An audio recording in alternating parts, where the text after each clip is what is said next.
Hello, my name's Richard Felix and I'm going to take you on a ghostly tour of Leicestershire. And what better place to start that tour than here on the haunted battlefield at Bosworth Field. It was here on August the 22nd, 1485 that King Richard III lost not only his life but his crown, not far from this spot. Some of the places we'll be visiting and talking about the hauntings will be of ghosts, but others, I believe, are no more than a recording. These are usually attributed to tragic, traumatic, premature death, murders, suicides, accidents, executions, and of course battles. I believe that the energy used by the body in resisting death, and the electronic impulses given off by the brain moments before death can be so immense that I think that that event just before death can actually be recorded, possibly into the fabric of the building, the woodwork or the stone, or even, as in the case here at Bosworth, in the soil. There are two reported sightings of soldiers down at the village of Sutton Cheney, not far from here, still on the battlefield. A headless horseman has been seen, and a foot soldier in full armour still wander around the village, still haunting it. Whether they're recordings or whether they're actual ghosts, no one knows. Leicestershire has never been top of the ratings as regards ghosts until 1998, when two ghostly figures were seen on the security cameras at Belgrave Hall, and all of a sudden the world's media came to Leicestershire, and Leicestershire has all of a sudden become the ghost capital of England. So settle back, give me your full attention, and let me take you on a tour of haunted Leicestershire. Strangely enough, Leicester City Council seem to have more than their fair share of ghosts to do with their museum service.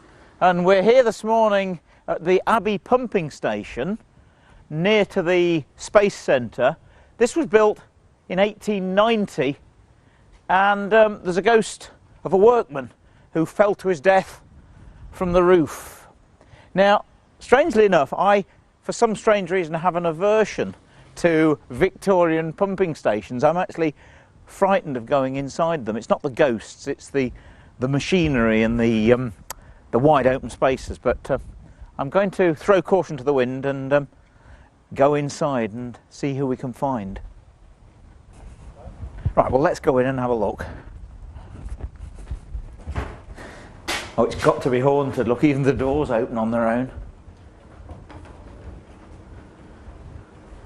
And of course this place was built originally for pumping sewerage, and they've got an exhibition, of course, of toilets here, which is strange really, because there are a number of stories, ghost stories, to do with toilets, wash houses, bathrooms.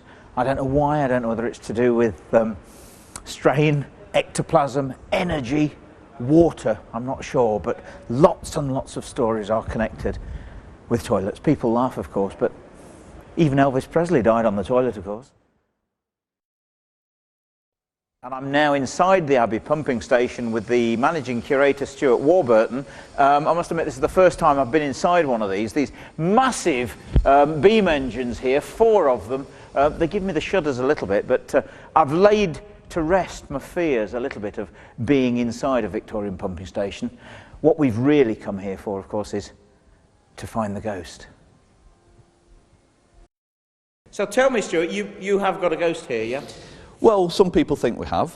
I think that's very much down to the individuals. It's an extremely eerie place to be at night. It's very cold in here. It's very cold. There's lots of machinery, lots of creaking, lots of dark corners. So you can understand why some people are a little bit scared of the dark when this place is at night. Yeah, I would be. Yes, yes, yes. Yeah. But we do have an incident that obviously gives credence to the possibility of the place being haunted. And like I say, one or two people do feel that there is a ghost here. I personally have never seen anything. But in 1890 we had an accident on the site. There was only ever one fatality. And this was one of the engineers. He worked for Jimson's, who were the engineers, a Leicester engineering firm that built the engines and built the engine house in 1890-91. And Robert Richardson was a 43-year-old engineer who was working right up in the roof, in a long way up, 60 feet. Yeah. It was featured in the Leicester Mercury. We know the medical officer's report. Yeah. And on the 26th of August, Robert stepped off a plank backwards because they'd been working overtime. The contract was running late. There was pressure on them to get the building finished. Penalty clause and that, so nothing changes. And what happened was he stepped off the plank and fell 60 feet and hit the bottom of the pumps, and that's below our feet. He didn't die here. Obviously, as it was coming down, he hit the engines on his way down. So and they were revolving up? No, they were still stationed at that time, but they were all in position. So he must have suffered massive internal injuries. They took him to hospital. Now, bearing in mind, in 1890, there was no ambulance. If you wanted an ambulance, then you had to pay for it. So his workmates probably put him into the back of a cart and took him down to the Leicester Royal Infirmary, where 3 days later he died of his injuries. So he didn't die here? He didn't die here. No, he died in hospital. And we, like I say, we know everything about the accident is well documented. There's an article in the local newspaper, the medical health officer's report, and the fact that the funeral was on the 1st of September and that his family attended the funeral. Yeah, but I mean, does he haunt up here, or is it up where he fell from, or down below where he landed? Or people who have been nervous about this building in the dark say it's mainly this engine house. Right. But we have other instances of objects being moved. Now, whether that's somebody playing a prank or whether it's Robert who's still here, wanting obviously to finish the job. Yes, of course. He left a bit of his work unfinished. Yeah, but you've had experience of a hand cart moving. Yes, yeah. There was a cart in the museum display that once or twice wasn't there. It wasn't in the same place in the morning. We'd left it in the evening. Yes. And you've experienced that? I've seen it. Yeah, I've obviously never seen it move. Do you think it could be the hand cart that was used to convey? No, interestingly, it was Cars. There was a local firm of chemists called Cars, and they used to make pills. Obviously, you know, sickness ointments, pills, and so on. And it was that cart that used to get moved. So whether he was looking around for any pills, I don't know. You never know. But down below, under our feet, is the actual sort of the boiler house, the tunnels, and where he landed, in fact. The engine house is a 5-storey building, in truth, and the building is divided into areas. So above us we have the beam floor. There we have the mezzanine cylinder head floor. This is the engine floor, and then as we go downstairs, we come onto the vacuum floor, and then eventually into the pump room, into the pump floor, and that's where Robert was found on that afternoon of the 26th. Shall we go down and have a look? Yes. Down the spiral staircase? Down the spiral staircase. If I just take this out of the way. Now, we don't normally let the public into this area for safety reasons without anybody being escorted. But twice a year we do have events where we organise visits into the pumps so that people can come and see the exact spot themselves. Really? A sort of ghost hunt? A sort of ghost hunt, yes. We have the Ghostly Engineer event. Oh, wonderful.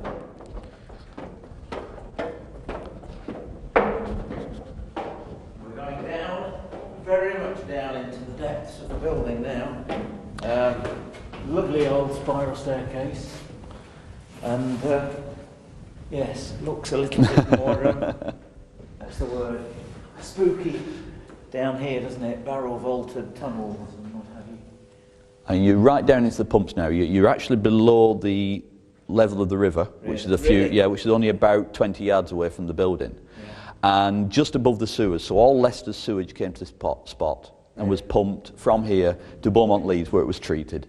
So Robert was actually doing an incredibly important job for the public health of Leicester. Of course. Yeah. Yeah.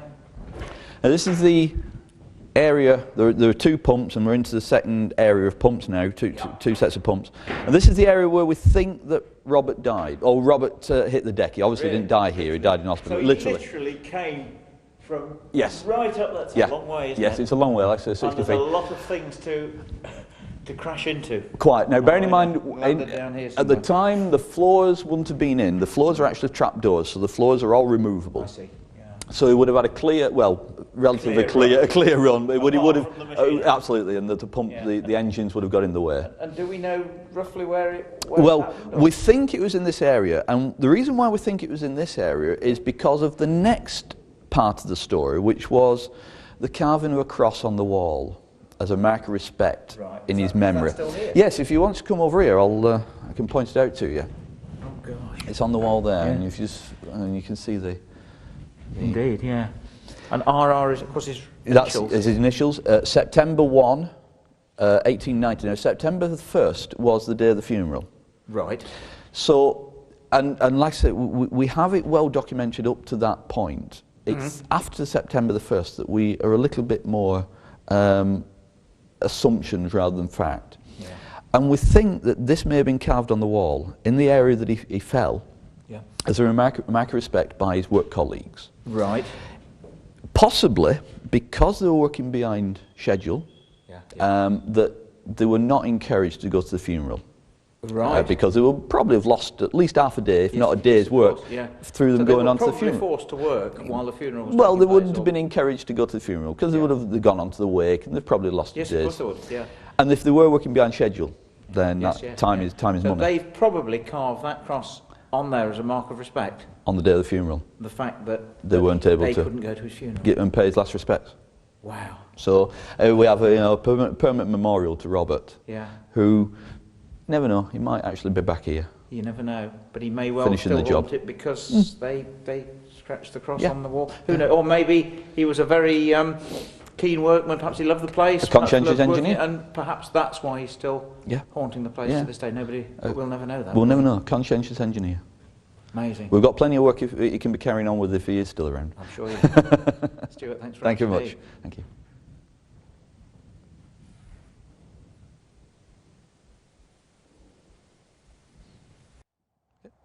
And now even more ghosts to do with Leicester City Museum Service. Belgrave Hall. The cameras, I presume they're the ones, are they, Stuart, over there? Yes, those are our security cameras, our CCTV system. Obviously, they're installed to stop people breaking in, and will film any activity when they're activated, and they're activated by sensors. Yeah. And in December of '98, we'd recently had them installed, and that is when we found this, at the time, unexplained mystery on the video, which subsequently became a leaf. Yeah, and of course this is when this place actually became covered by the international media. In fact, the world media picked up on it within a matter of days, and literally went around the world. Australian television, American television, Japanese television, even Polish and Greek talk radio. The world was fascinated by this image, and that gave us the credence to investigate it. We felt a duty to everybody around the world to disprove it. That's right, rather than to sort of fool people. And consequently, that gave us links with some American investigators who came over a few weeks after the event to do some investigation. A gentleman called Larry Muntz, Dr. Larry Muntz. Really? Yeah. So. Things have been seen inside as well. Oh yes, I mean the thing is that we still can't explain what is happening inside the house. Really? We've had sightings, noises, smells. So let's go in and see. Let's have a look.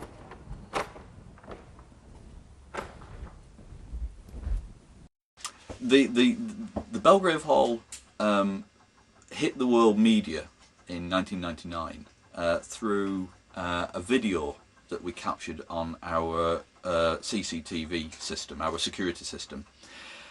What happened was we caught two unexplained images. At that time they were unexplained, and as a result of that we went out to some of the experts around the world, both in America and Britain, to analyse what we captured on tape. Now at the time nobody was really certain, and there was many theories. There were theories running from plastic bags blowing in the wind. The other theories were that it was bats. Another theory was that it was a bird. Another theory was that it was moths. One theory even said it was a ghost. But we were, as professionals, as museum professionals, we felt that we had to analyse this tape properly, scientifically. And we brought in a group called the Association for the Scientific Study of Anomalous Phenomenon. And this group came in and we recreated the image. So the mystery of the videotape has now been solved, and the Museum Service and ASAP are quite happy that what we captured on tape that night was a leaf. But that doesn't take away the unexplained activity that's happening inside the hall, in particular with the sightings of the ghost, the Victorian lady, and various other sounds, noises and so forth. The light came on. We know what set the light off. It was actually a fox that set the light off at 4:48 in the morning on the 23rd of December 1998.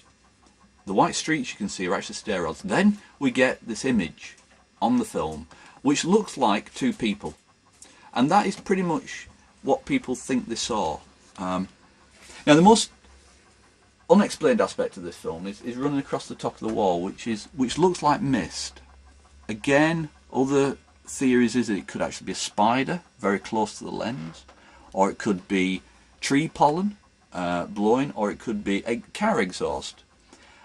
We've not really investigated it yet. It's one of the jobs that we have to look at. I'm pretty certain it's not car exhaust because there are no main roads within at least 20-30 yards of the wall. Could be a spider, who knows. Doubt if it's pollen, because the trees in that area would not emit pollen at that time of year. So we still have a little bit of a mystery on what that image is. As I've said, that the white streaks were actually rain passing past at time lapse, because it's a time lapse film. And that's present film of the area as we see it. And so this lovely old Queen Anne building, and what, some famous people? Oh yes, yes. I mean the house was built in 1709, 1713 by a local hosier, Edmund Craddock, and throughout the 18th century various hosier manufacturers lived here, the Vans. But the most famous person was John Ellis, and we have a picture of John Ellis on the stairs. John was a railway entrepreneur and was responsible for bringing George and Robert Stephenson to Leicestershire to build the Leicester and Swannington Railway, which was one of the earliest steam railways in the world. Yeah. John later became the director and the chairman of the Midland Counties Railway and the Midland Railway, and was a local MP for Leicester as well. And he lived in the house from the 1840s right up to his death in the 1860s. The family retained the house until the three spinsters, the three daughters, died. The last one died in 1923. Right. And one or two of the sightings of a Victorian lady have been of that period. Really? Because possibly one of his daughters, yes. It certainly wouldn't be one of the daughters, because she was disabled and actually lived a life in a wheelchair. Right. And the sighting, one of the most convincing sightings, was when she walked down the stairs. Yeah. This staircase here, where we were stood here, one of our gardeners, who has since left the museum service, remembers seeing her walking down the stairs, walking past him and behind him, and as he turned to look at her, she'd gone by then, but he remembers very distinctly that she had a terracotta Victorian dress on, and wasn't an old lady, was a middle-aged lady, but he was speechless. Yeah. And the people he was talking to actually said, "Are you all right, Mike? It looks like you've seen a ghost." And he had. Yeah, and he had. Wow. Now the other activities all centre on this staircase and the first floor landing. So let's go up to the first floor landing. Yeah. This is the original staircase? Yes, this is the original staircase. All the features like the panelling and so forth are all original. Yeah.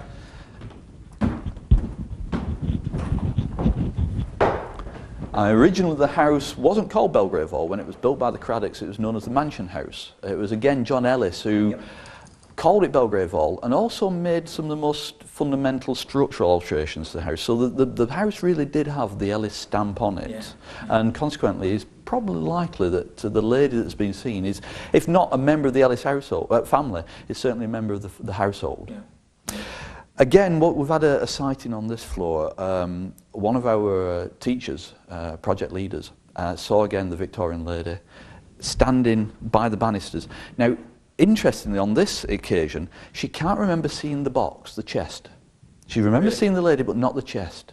And that's what stuck in her mind, that for some reason the chest had gone, but the lady was there. So that chest probably wasn't always there. Probably. And she may well have seen it, I don't know, a glimpse back in time or wind in time. Yeah. Yes. I mean, all the furniture none of the furniture is original to the house. No, of course not. It's part of the museum collection.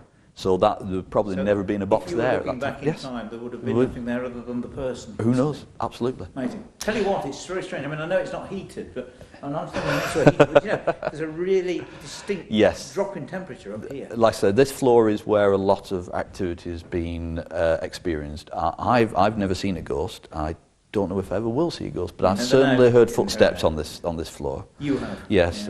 We've had film crews in who have smelt things burning on this floor.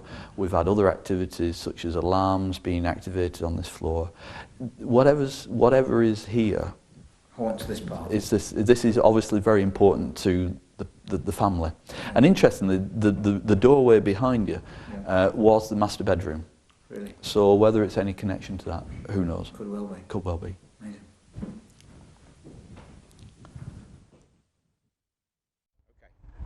And this is the Belgrave Triangle.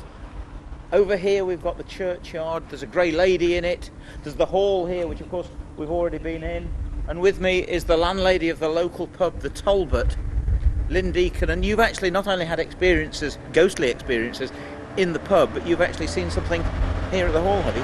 Yes, I have. It was one night we came out to check because there were lights on, and we were very concerned because nobody told us anything was going off at the hall. Does anybody live in it? Or? No, it is it's empty, but obviously it's secured up. Yeah. And we're the only people around here that are around here 24 hours that can monitor anything. Yeah. And there were no cars outside, but there were certain lights on, and I wasn't happy, and I couldn't see anybody, so I really paid attention to the windows. Yeah. And one of the nets was open, and there were lights in this particular room, and whenever I moved, the lights moved with me. They didn't alter, they continued. Really? And they were really, really bright. That's this window here. It's the ladies' drawing room, I understand. Yeah. But then I went over and looked in the main bedroom windows, and as you can see now, the curtains are tucked back with the tie backs. Well, one of the tie backs in the right-hand window was off, and the curtain was closed. And I couldn't understand it because I could see lights coming off the hall and the main hallway, and that's not possible, I'm told, with the switching system they've got in there. The lights are on for the different rooms, but you can't have some lights on and some lights off. Yeah. And the two spotlights that are in the ladies' drawing room wouldn't have moved, and automatically when they're on, there's a strip light on, but there was no strip light on.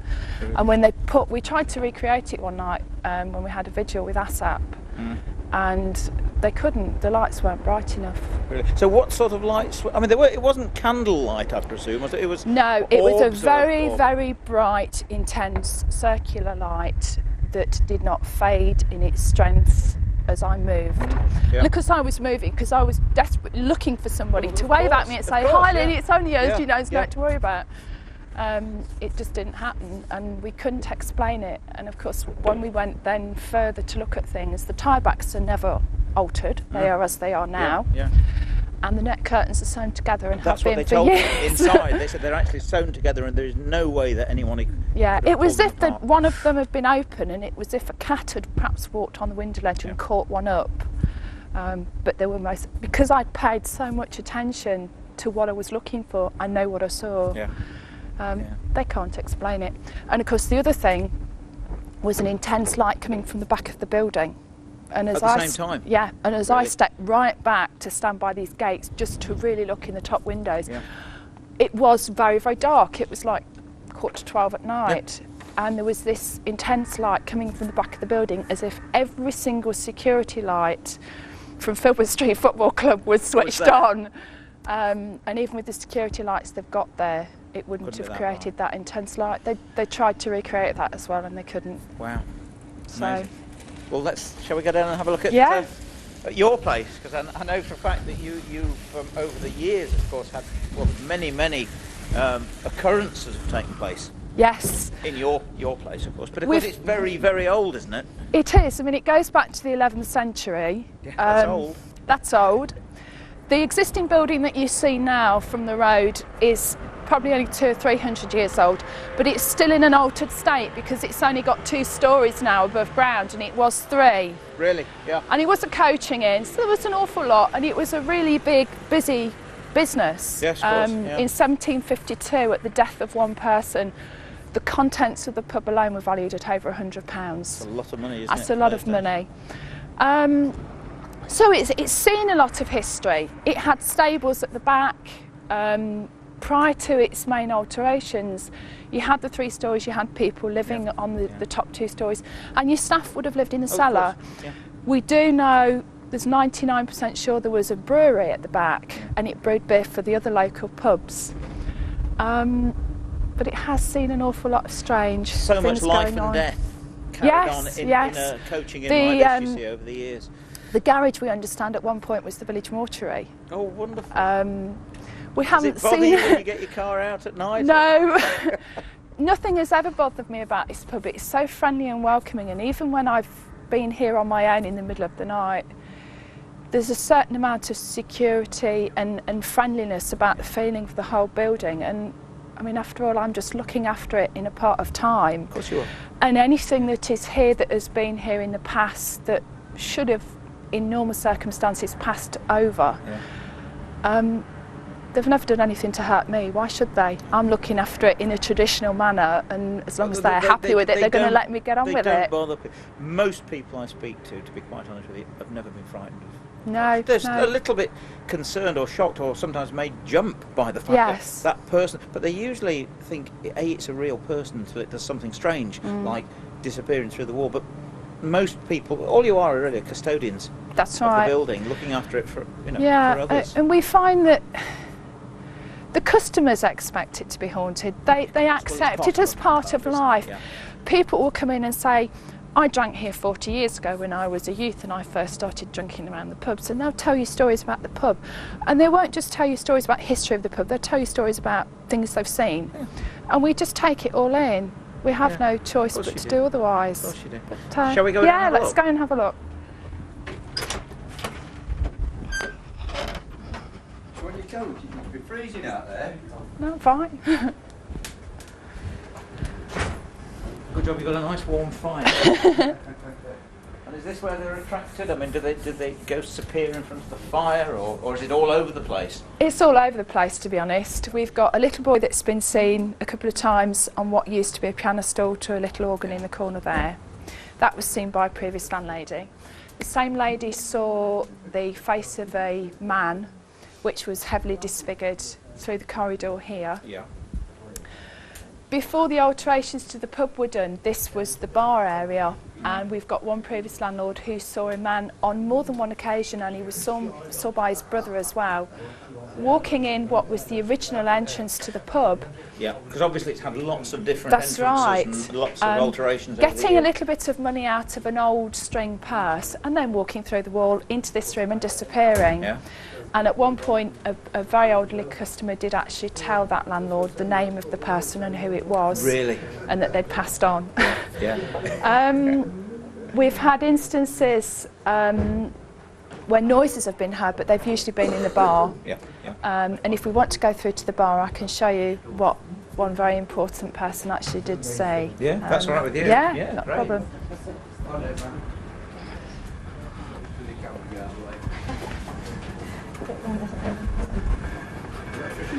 Okay, if you just mind the step. Yes, of course. Can I just put the ceiling and the wall on?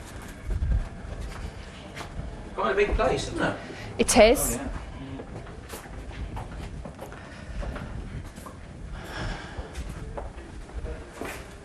Right, We had one night where we had a vigil with ASAP. Yes. And we were actually having some filming being done upstairs. Myself and my other half were upstairs, locked in our room with our dog, asleep. Yep. And the chairman, nationally of ASAP, tells me he walked into this room just to check. Yep. And stood about where the till is and looked ahead of him, and he saw a man walk from this doorway Yes. down here and down to this area here where there used to be until recently a skittles table. Yes. And you think, well, there are windows in this room, he could have got out. Yep. Yep. Those windows are screwed shut. Right. The only exits from the room were locked. Yep. And there were only 4 people in the building from ASAP at the time. One gentleman within literally 3 or 4 seconds came down and greeted the chairman and said, I've changed the tape. And he said, you've just walked across in front of me. And he said, no. They came and checked here, and then they both together went through to the lounge where the other 2 members of ASAP were sitting, having a break between the vigils, and they were chatting, and they'd seen or heard nothing and hadn't moved from the spot from when the chairman had come out of the room. So they were not able to explain who it was.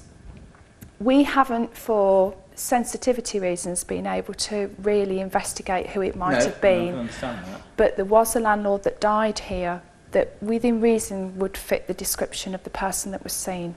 Really?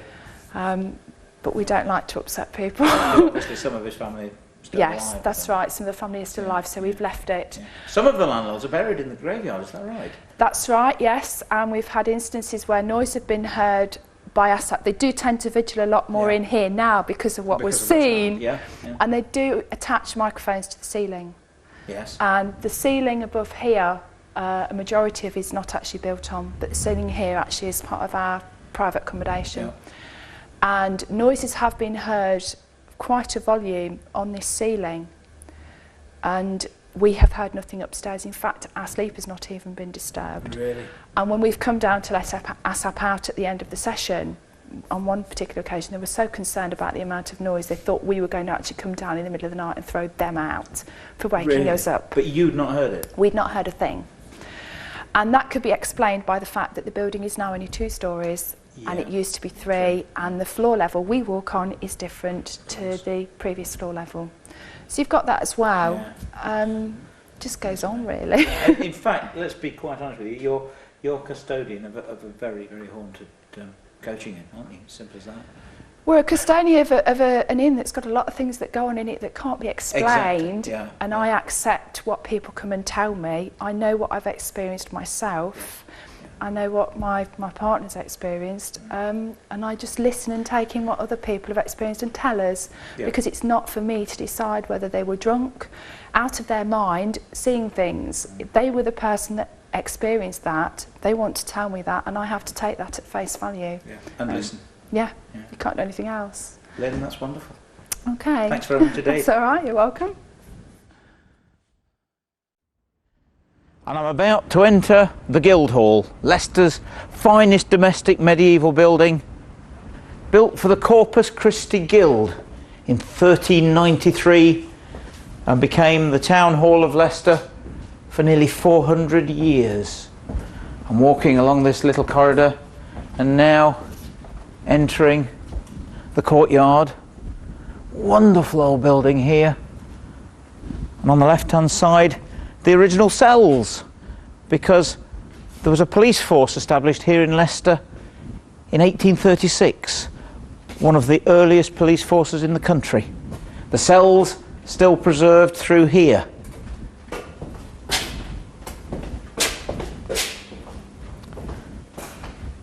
And here, the original doors. Let's have a look, see if there's anybody in. Can't see, but I think there's a light. Yes, one of the prisoners still in situ in the old jail. Another cell here.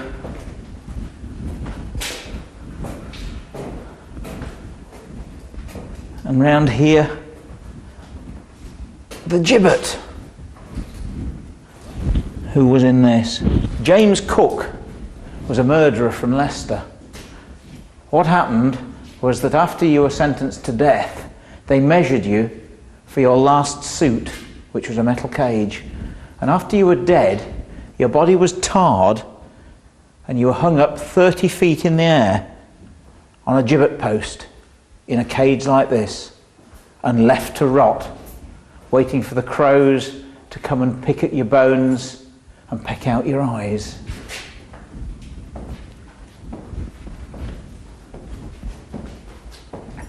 And on we go, back out again.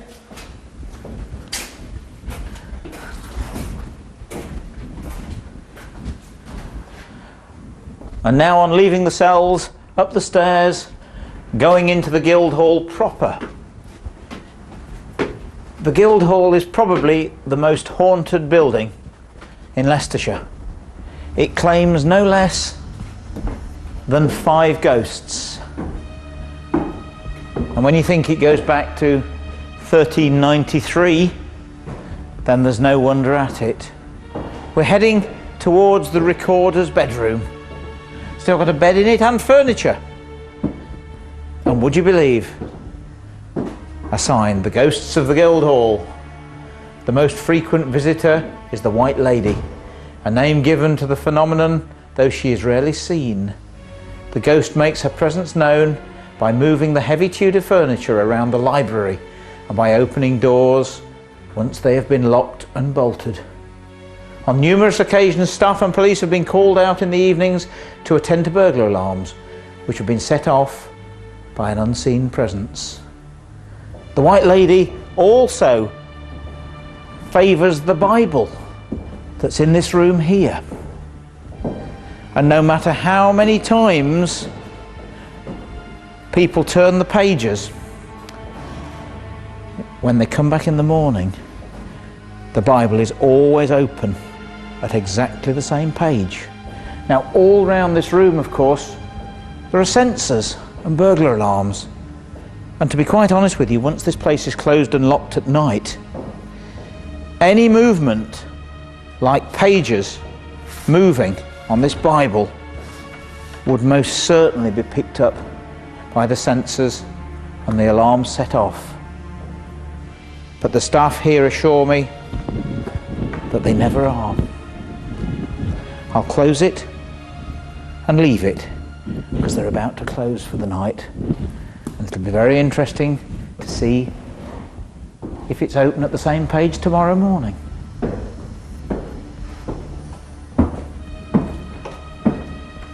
And now, passing the Minstrels Gallery on the right hand side and downstairs into the Great Hall. How many feasts and banquets were held in here? And on frequent occasions, a cavalier has been seen here in this room. But it's getting late. It's now 4 o'clock. It's closing time. I don't want to be the last one left in here, so I'm going.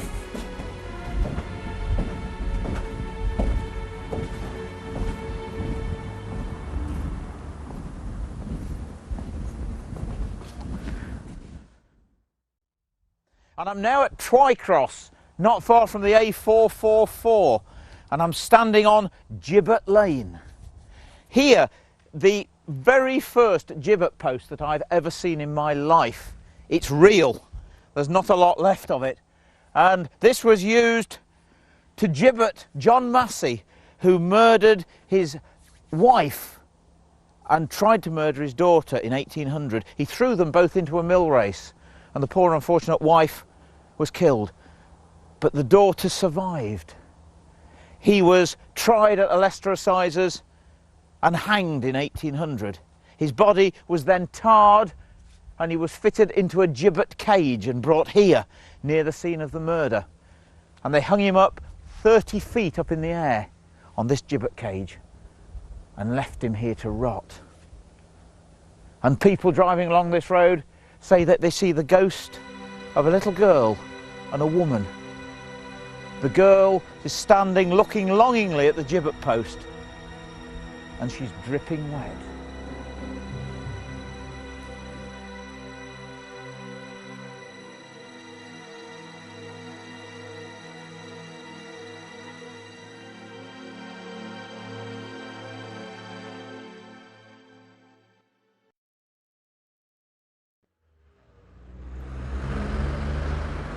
And here we are in the buzzing metropolis of Ashby de la Zouch, a very haunted town, and here I am in front of a very haunted inn, the White Hart, an old 17th century coaching inn which has more than one spooky story to tell.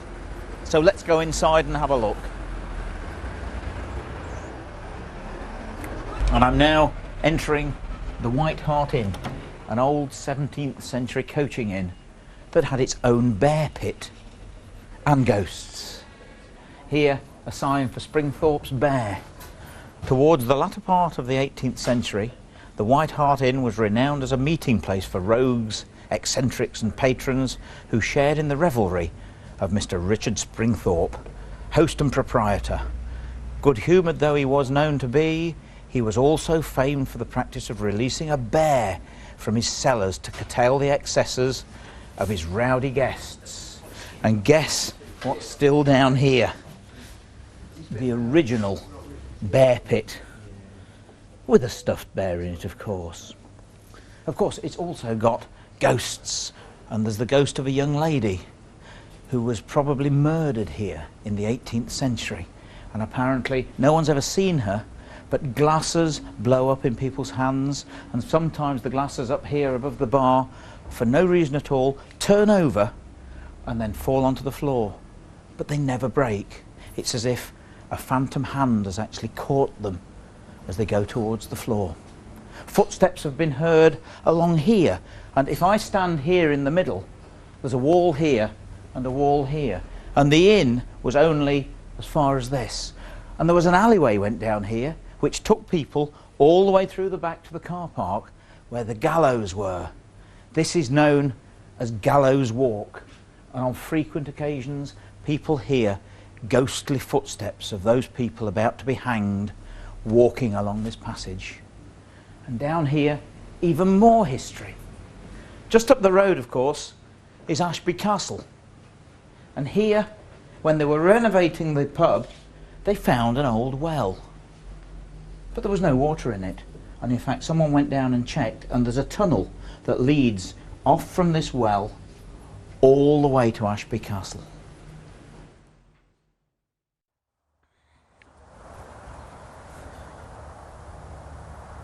And this is the ruins of Ashby Castle. Mary Queen of Scots was imprisoned here briefly twice. The last time in 1585, after the Babington plot had been hatched. She was brought here from Chartley, imprisoned overnight, and then taken to Fotheringay Castle.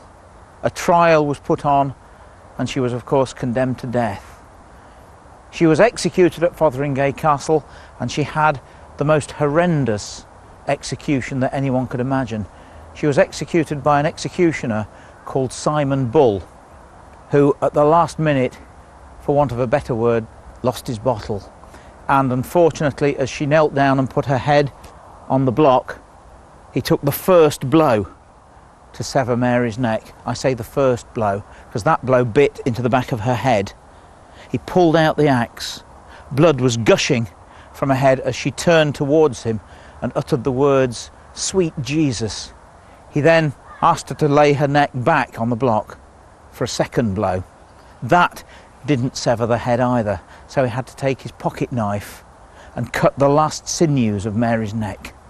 He then held the head aloft, uttering the words, "So perish all enemies of Queen Elizabeth." And the head that he was holding dropped out of the red wig that Mary was wearing. The head bounced across the scaffold floor, and the lips quivered for a quarter of an hour after the head was severed. The head was then placed in a window in Fotheringay Castle with a candle in front of it to let the world know that Mary Stuart was finally dead. Here, underneath this building, there is a tunnel, and it leads all the way to the White Hart pub. I'm going to venture down there now. It's a little dark, a little eerie. A ghost has been seen around this area. A white haze has been seen, and many people say that it is the ghost of Mary Queen of Scots that still lingers, but no one knows. But I'm about to venture down into the inky blackness of this incredible tunnel which runs underneath Ashby Castle. I've no torch with me and I've no candle. It is lit rather dimly, but it is rather spooky. And I hope as I'm walking along here and going around the bend that I don't confront anything coming the other way. At least I hope I don't confront anything that's of a ghostly nature, because ghosts have been reported to be seen walking along this passage on various occasions. I can hear water running and it's getting slightly warmer, and I think that I'm actually now coming out into one of the cellars underneath the castle, and I'm told that over here there is yet another tunnel that runs off somewhere else. In fact, there are 5 tunnels somewhere here that lead from this castle to various parts of the town of Ashby. But now I'm coming out into daylight. A great relief. And I'm now walking in the graveyard of the church at Appleby Magna, looking for a very special grave, and it's here. It says on this gravestone, "In memory of Samuel Haywood, who died July the 16th, 1882, aged 79 years.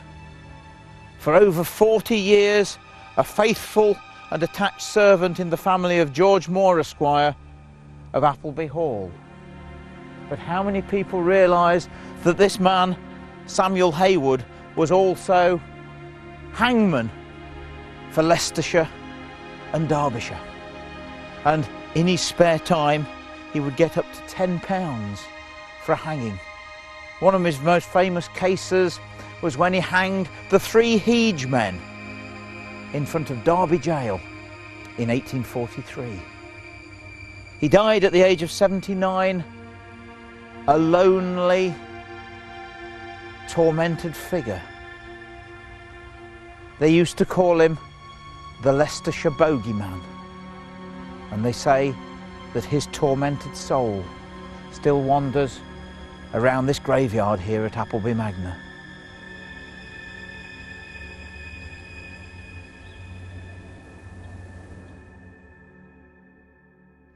And I think I've now found the spookiest place in Leicestershire, the village of Kegworth. It seems to have more ghosts than probably any other place. And I've come here to the great house on London Road, and I don't honestly think that I've ever found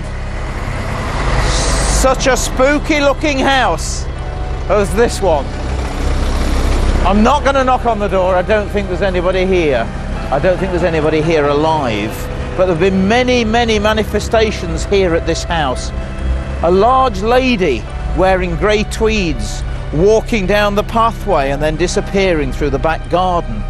Footsteps in the garden outside on a flat surface, but the pathway for many, many years has been gravelled. There are voices inside the house of a conversation only just discernible, a poltergeist that throws things round in the parlour, and an old man that's been sitting in the parlour in front of a roaring fire. But there's not been a fire lit in that fireplace for many, many years. It looks to be now to be completely derelict and I would say bereft of life. And I'm not going to stand by this front door any longer, just in case some phantom hands open it and beckon me in. So I'm beating a hasty retreat from the great house on London Road.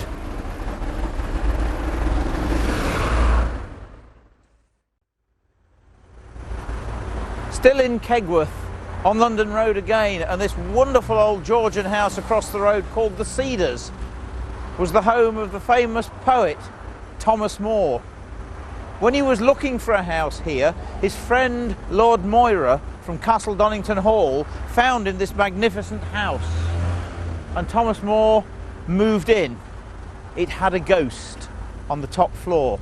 And to prove it, I have this letter here, written by Thomas More before he actually moved in. And it says, "My dear Dolby, I have agreed with Stevenson for the house at Kegworth. 30 guineas a year and I pay the property tax, which is a rather unusual thing, but I was glad to get it at any rate. Will it be too much trouble for you to put someone in the house to take care of it and get everything necessary done before I send down the furniture? The water, of course, must be ladled out from the cellars. Fires must be kept lighted in all the rooms, and the gentleman upstairs must be ejected."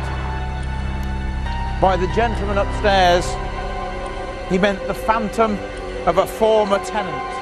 Even to this day, the house has a reputation of being haunted. That tenant, we believe, was a butler who was murdered by his master upstairs in that house in the 1700s. And apparently on the top floor for many, many years, there were bloodstains in the attic that couldn't be removed.